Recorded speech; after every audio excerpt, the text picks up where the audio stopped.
is Arbor. Arbor is the world's most accurate carbon emissions measurement platform, transforming how companies measure and report their carbon footprints. All right, please join me in welcoming Alex Todorovic. A big round of applause, please. Come on.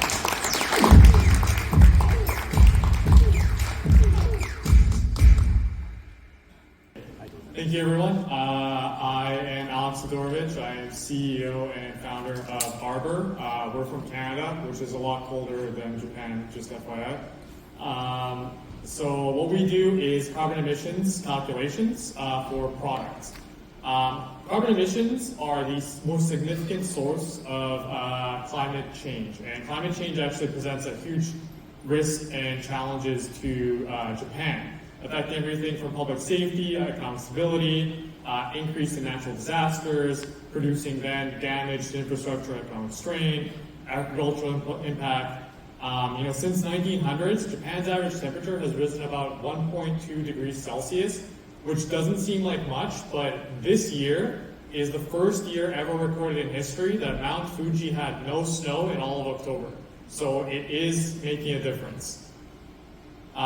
And that means that governments and regulations around the globe, especially as well Japan, is committing to sustainable futures. So Japan has pledged to reduce emissions by 26% by 2030, and then also by 2050 to go carbon neutral, which means that Japanese businesses are now posed with significant challenges and must adapt to be able to remain competitive. In comes our platform that we have designed. So in our platform, you can calculate the carbon emissions of basically almost any product at this point in time. And you trace through the supply chain of looking at the manufacturing details, the raw materials, the transportation, the packaging, calculate all of that out and produce unique carbon emissions calculations for that specific product. And we utilize machine learning and software automation to give you the data in seconds. So with our One technology, we provide product carbon footprint reports, we provide scope 1, 2, and 3 reporting, and finance emissions for finance loans for banks. Our technology services many different industries, so retail, electronics, real estate, agriculture and food, finance, governments, manufacturing, and so on. Our solution is actually certified by something called GRI, which is the Global Reporting Initiative. So every single year we go through rigorous what's called certification processes to make sure that everything we're doing is aligning with all of the global standards. We have many different customers across the world, so significant customers such as HP, Crocs, Canada Goose in North America, Scott Sports in Europe, and then in Japan we have JCB, Match, Style Lab, Snidel, many different customers.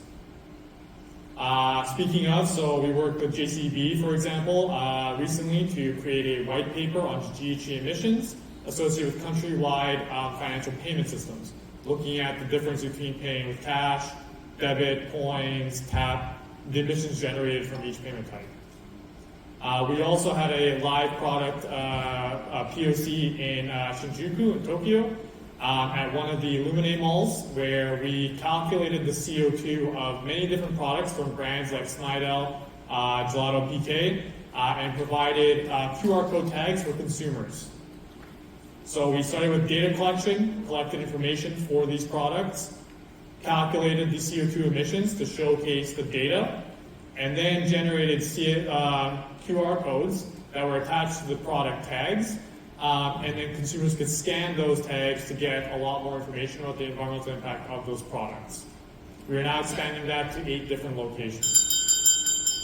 So coincidentally, Osaka is actually, the government is actually looking for ways to understand product carbon footprint more, to help consumers understand how they can reduce their CO2 impact.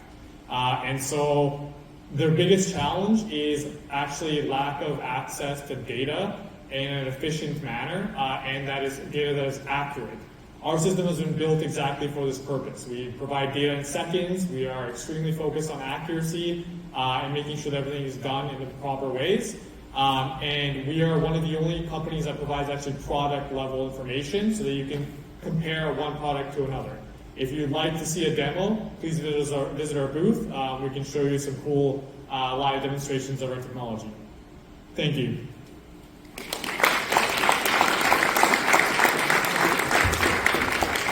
All right, thank you very much. That was our last presentation. Thank you, Alex.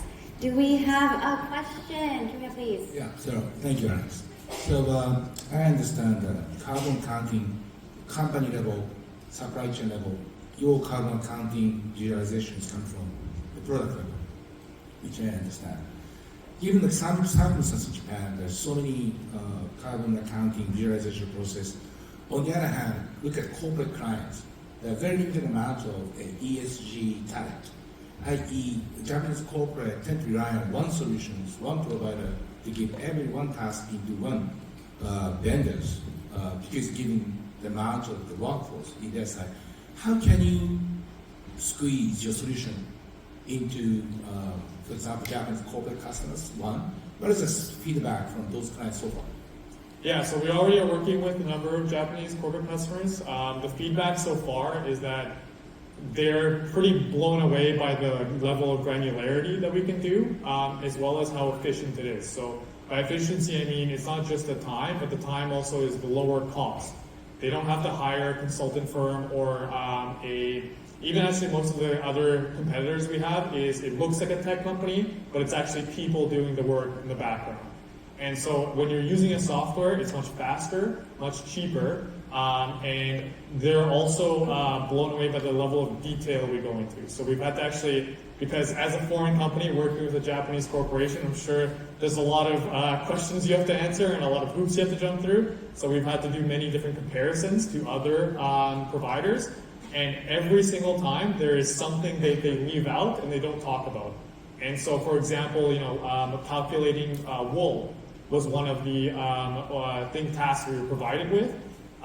They left out, so the competitor that we were against, they left out actually the farming of the wool, which is a significant CO2 portion that we include.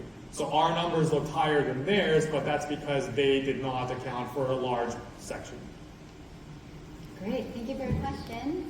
And thank you very much, Alex, who was our last presenter. Give it up for Alex from Arbor.